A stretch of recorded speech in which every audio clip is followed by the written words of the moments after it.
Francis Bacon's essay Of Followers and Friends was first published in 1957. Francis Bacon was born in 1561 and died in 1626. He was one of the leading figures in natural philosophy and in the field of scientific methodology in the period of transition from the Renaissance to the early modern era. So that's a brief introduction about Francis Bacon. Costly followers are not to be liked, lest while a man makes his train longer, he makes his wings shorter. So as we live our lives, we come into contact with so many people in our life, different types of people. Some have different characters, different qualities. Some of them develop liking towards us and warm to us. But Francis Bacon has warned us that slowly and gradually these people can develop an unnecessary liking towards us.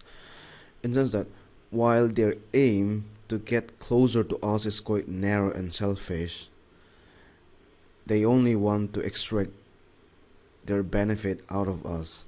That is why Bacon calls such followers as costly followers, and he advised us to stay away from them.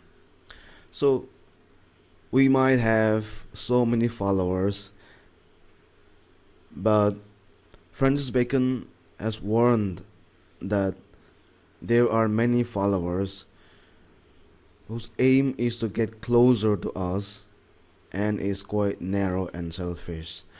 So their only intention or their main aim is to extract benefit from us.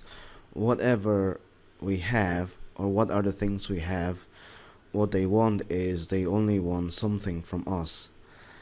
That's why Bacon called such followers as costly followers, and he advised us to stay away from them. They are more or less consumers. They are kind of like these parasites.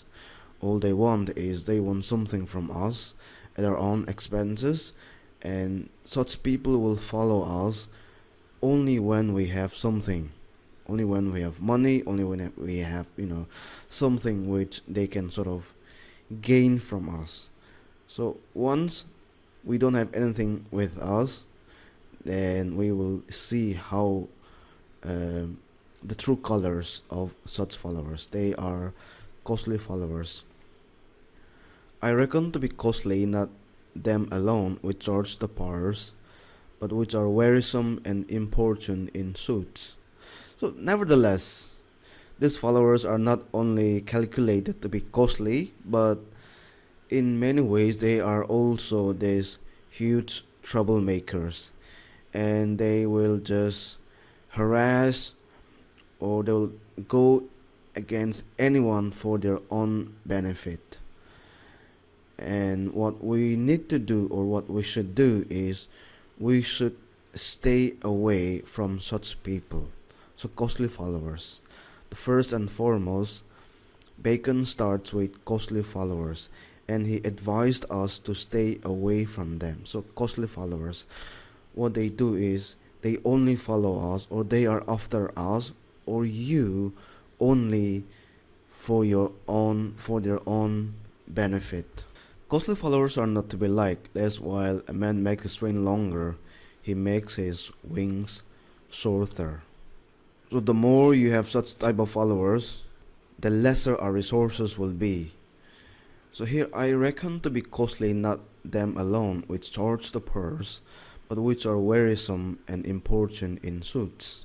Francis Bacon's essay Of Followers and Friends was first published in 1597. Francis Bacon opens his essay with one type of followers, that is costly followers. He says, costly followers are not to be liked, lest while a man makes his train longer, he makes his wings shorter. So during our lives, we come across so many people with different characters or varied characters. Bacon opens his essay by talking about one of those people, and they are termed as costly followers.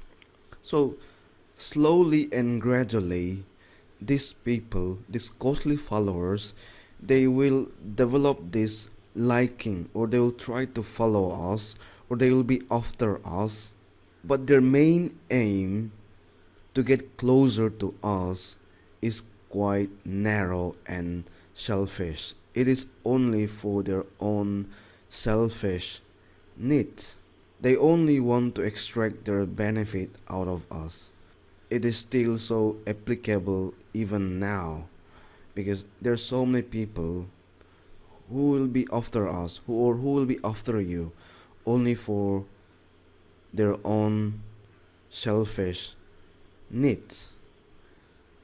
They only want to extract what we have, the money or the property or the wealth. That is why Bacon called such followers as costly followers, and he advised to stay away from such people, costly followers. That is why Bacon called such followers as costly followers, and he advised to stay away from them as far as possible, because they're no less than consumers. They're no less than consumers, and they will only try to extract as much as they can, and they will squeeze us dry. The more such type of followers, the lesser our resources will be. So less while a man makes his train longer. So we might have so many followers in the sense that, kind of like this. He's taking this analogy of this train. We might have so many followers, a long list of followers, but he is making his wings shorter, in the sense that he is draining his resources, and in the end he will be left with nothing. I reckon to be costly not only them alone which charge the purse, but which are wearisome and important in suits. So here, Bacon says that followers are not only calculated to be costly, but they are also a huge troublemakers. They will create problems everywhere, and they will harass or they will torture anyone for their own benefit. If there is a way where they can get something for themselves, then they will go any way, regardless of whether they will be hurting others or not. So one should keep oneself at arm's length from such people. So stay away from such people is what Francis Bacon is trying to say here. Ordinary followers ought to challenge no higher conditions than continence, recommendation, and protection from wrong. So here Bacon argues that ordinary followers should not be like the one which is described, that is, costly followers. Ordinary followers should not be like costly followers. They should only expect approval or support or recommendation in some ways and protection from wrongs. There is another types of followers known as factious followers. So factious followers are worse to be liked. So comparative, not the worst, are worse to be liked. Factious followers are worse to be liked, which follow not upon affection to whom they range themselves, but upon discontentment conceived against some other, whereupon commonly ensued that ill intelligence that we may many times see between great personages. So there's another type of followers known as factious followers.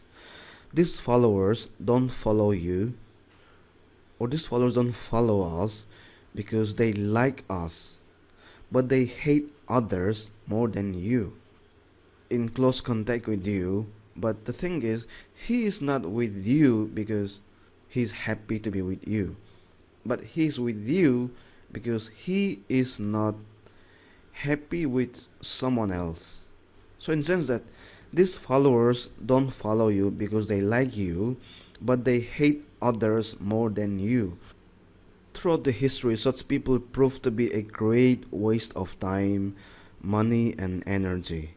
They completely mismanage the critical situation, and they are also an expert at draining all the resources. And also, they are a serious threat to the reputation. They are not only the secret keepers but work as spies for their own benefit and report every minute to the enemies. Bacon called them espials, and most dangerous ones. However, such followers are active and efficient in spreading rumors and are popular among people. Bacon also mentions that the best kind of followers is the men who are officious and they often exchange tales. So they are, in this category.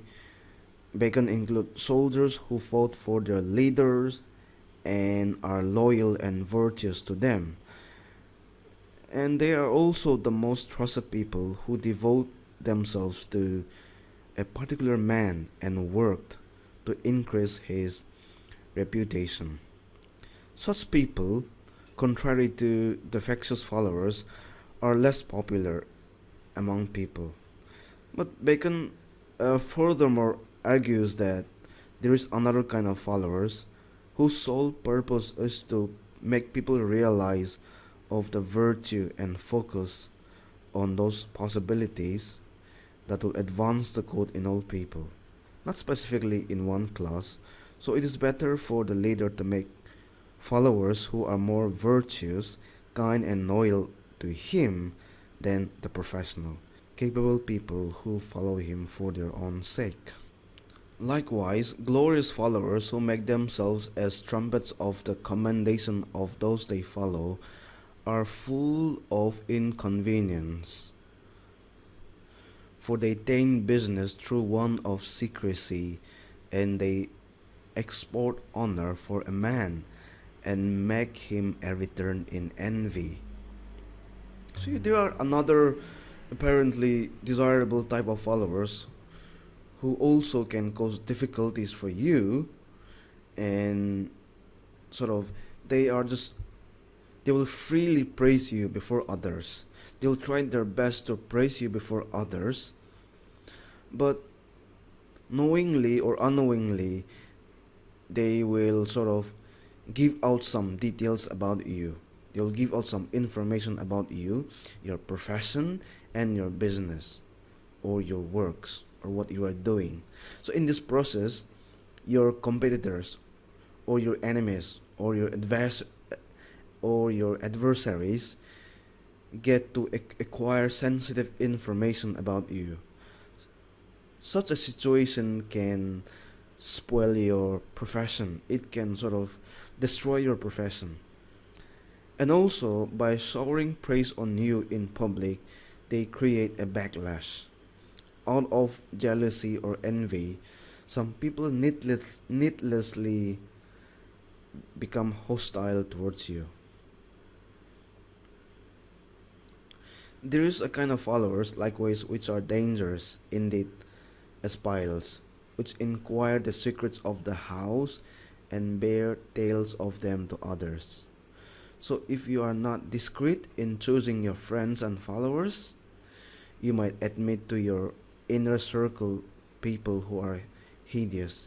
They may, in fact, be spies, out to collect more information about you and your household.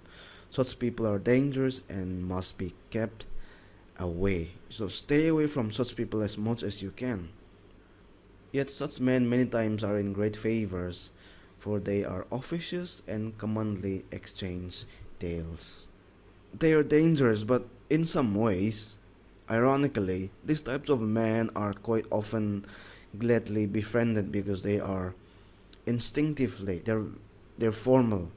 They do their works very diligently. These people are quite, they're very formal. They're very professional people. They are very useful. They can be dangerous, but at the same time, they are also useful to others in many ways. The following were certain estates of man, answerable to that which a great person himself professed, as of soldiers to him that had been employed in the wars. Bacon feels that followers such as soldiers who fight wars for their kings, countries, and masters to be trusted and relied upon. They are very smart, very professional, and they practice and they showcase only virtues and noble traits. They do not demand much and are always very active in their support. But the most honorable kind of following is to be followed by one that apprehended to advance the virtues and desert in all sorts of a person. So here he says that there is no eminent odds in sufficiency. It is better to take with the more possible than with the more able. And yet, where there is no eminent odds in sufficiency, it is better to take with the more possible than with the more able. So, for practical considerations, it is not necessary to seek eminent people or people who are considered as great by the society. Even ordinary people can be desirable followers. It is not necessary that they be persons of great ability or means or of great talents. And besides, to speak truth, in base time, active men are of more use than virtues. So during times of distress or calamity or during times of war, able-bodied men come more handy than those preaching morality. The strong and stout people can guard against harm, offer protection, and such other practical help. So here, Bacon is talking about people who actually do their works in action. We can bring about this preachers and then people who actually do their works. In sense like it can be um, you know social speaker or motivator or something like that. So in this case, people who actually are into action, they are more handy when it comes to when we are in deep trouble or when the world is not right. Able-bodied men come more handy than those preaching morality. It is true that in government it is good to use men of one rank equally. For the continents, some extraordinarily is to make them insolent and the rest discontent because they may claim a due.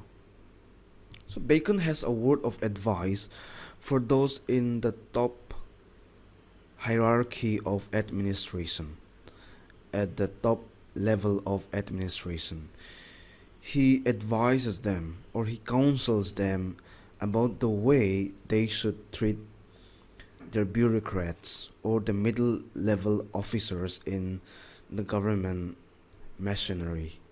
He is of the view that officers of the same rank ought to be treated equally, in the sense that there should be no partiality.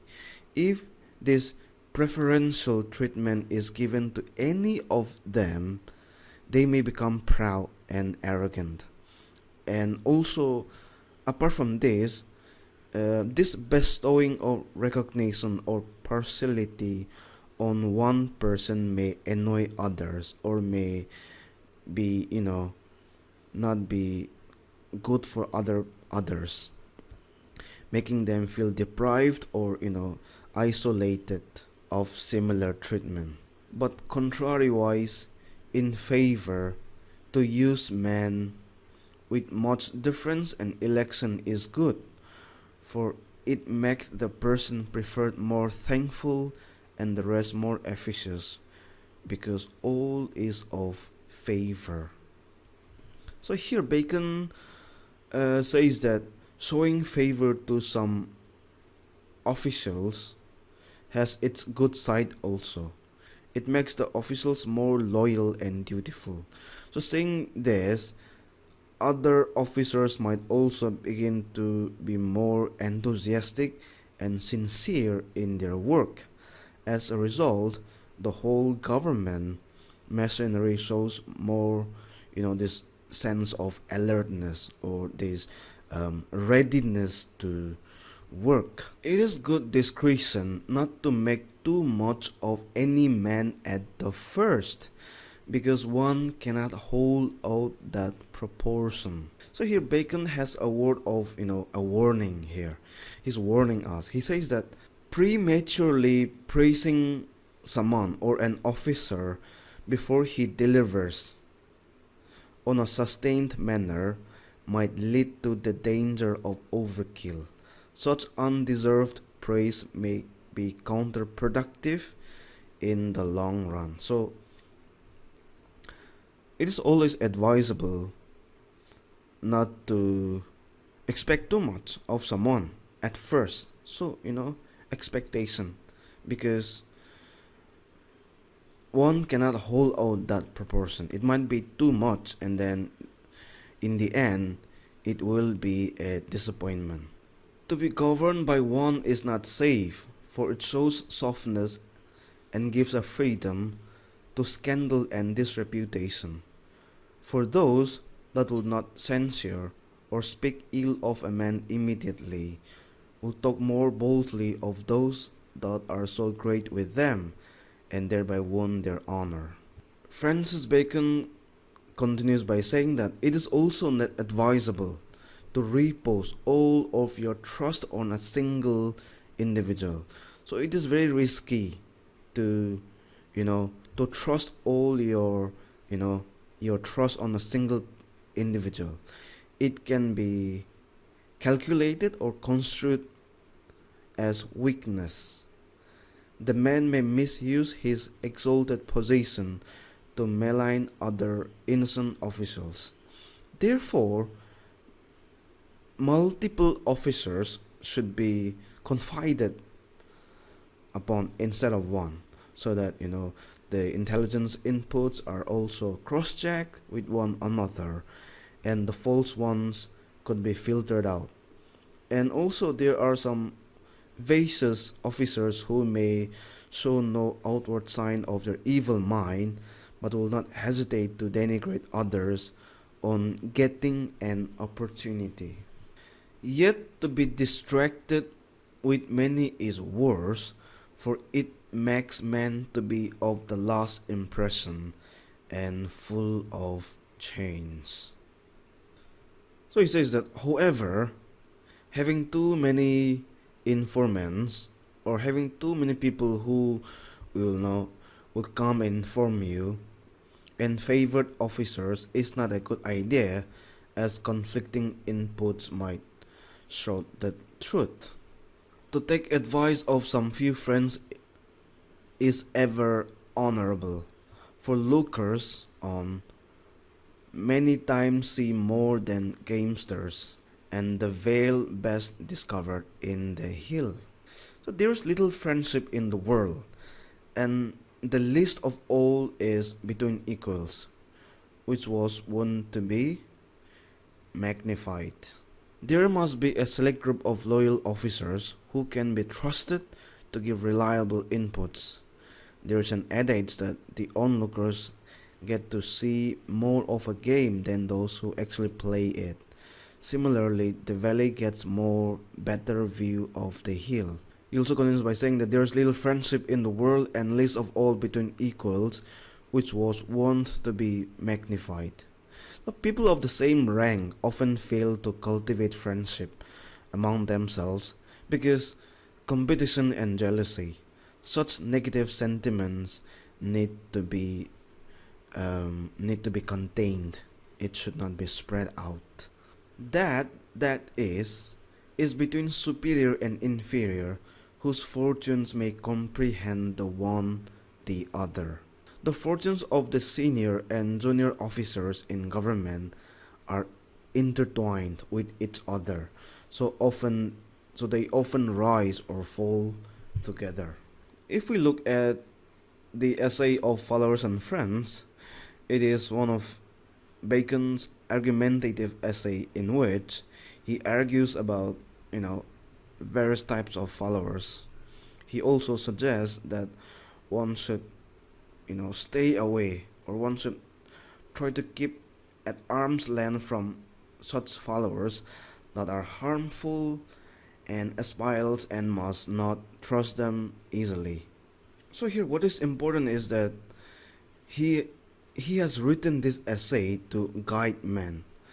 So to Francis Bacon, it is not the moral goodness of a man that leads him to the road to success in business and government, but the practical behavior. A lot depends on our practical behavior. So on the road to success, a man meets various kind of people. Among those people, some show great likeness and call them or themselves the follower. They claim that in each and every moment of life they will support and will never find ourselves alone. However, this is not the case. They attach themselves to us for our own sake and benefit. Sorry. They attach themselves they attach themselves to us for their own sake and benefit. Bacon calls such followers as, again, costly follower. They are costly in the sense that they will take their benefit out of us, or will do us a favor so cunningly that we will be compelled to give them a present. So another followers he talks about is factious followers. Bacon strictly warns us, or the readers, about such followers, as they attach themselves not because they like us, but because they hate the opponent party more. He called them spy, who reveals the confidential talks and will spoil the reputation. On your front or on our side, they deliberately praise us in front of others. However, on our back, they will reveal our secrets or our personal secrets to others. Bacon calls them as espials, basically spies, and he warns us to stay away.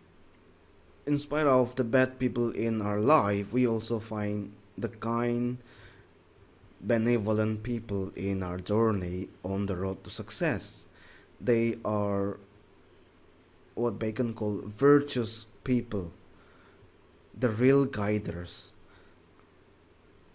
Among them, they are this, it can be sadhus or saints, and soldier are on the top list. So they help you to increase our moral, and on your right side for the moral support. But here's a problem.